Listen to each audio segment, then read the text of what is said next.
So guys, 7 or 8. nanapod mi diri guys. Kauban akong mga pamangkin guys. Tara, nagdagan kami.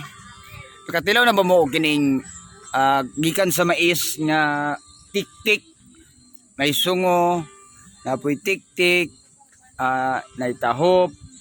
Katong tik-tik siya ginakuan sa bata ba lanot, pili himog lanot. Nagluto mi guys, dura guys, nagluto mi guys. Dura. Ang giukay sa akong mama guys, dura. Nagluto mi. Mag-inom mi og kape nga nitib.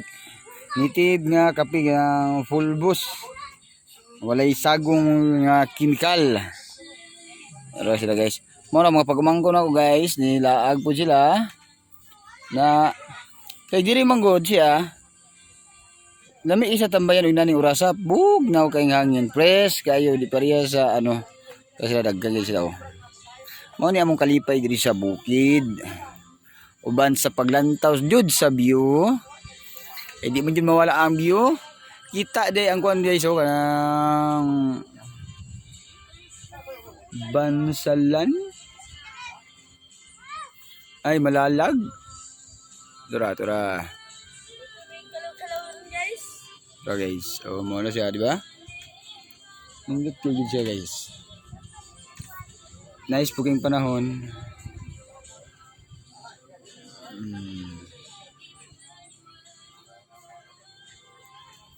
Muna among kalipay diri usay magtampo-tampo mi og palit og harina. Mag hot cake.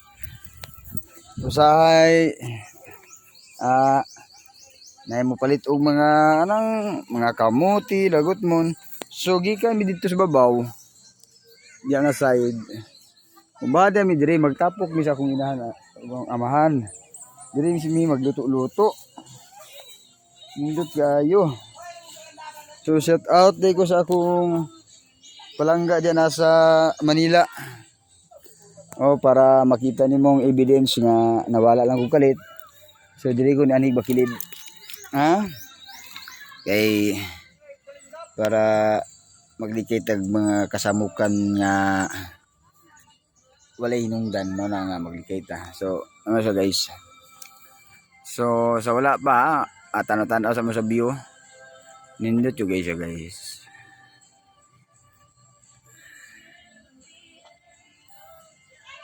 Sa makanindot sa panahon.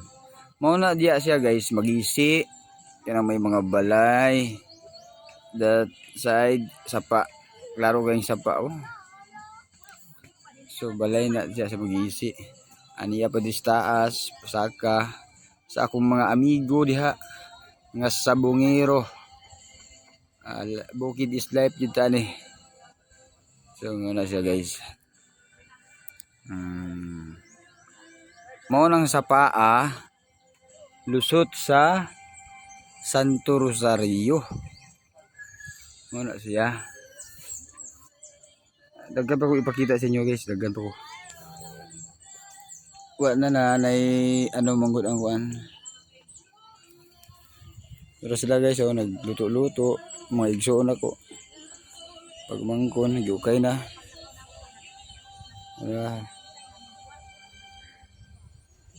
So mas ganahan daw sila mapuyo diri. Kaya kung init og adlaw, balos-balos pud pare sa patag. Alingugnog di ka katulog og tarong gabi daplig karsada. So kapila niyo ako ibalik ni Riha guys. Mo bilay madtuan jud. Dili lang. Ay balak unta na mo mag lakutsero para bisan nasa maabot sa mga view ba makita. Siyempre kini mga taga bukid, ignorante jud ng mga view. Hapit na mag sunset. So naana siya nindot kayong langit guys. Pag kanindot sa langit makita nimo. Hapit na jud siya mag sunset. Mao na siya guys. Review ko lang review back. Dan. Pag kanindot. So taas na jud kay nga level no kaya ug tanaw nimong pag Kalibil-libil na jud mi oh, tanawa di ba? Ubos lang sa kuwang pag. Diba? Kanang makita nimo siya guys oh na oh. Kanang bungturan na mao na siya ay Mount Matutum. So ang kining diri nga side pud ay diha Mount Apo, Mount Matutum na siya. Jinsan. Klaro po guys, ba? Pero mas taas dito ang Mount Apo. Hindot kayo, klaro kay mga humayan. So by the way, tama na kay Apo na. So salamat and dalay gyud ang Diyos.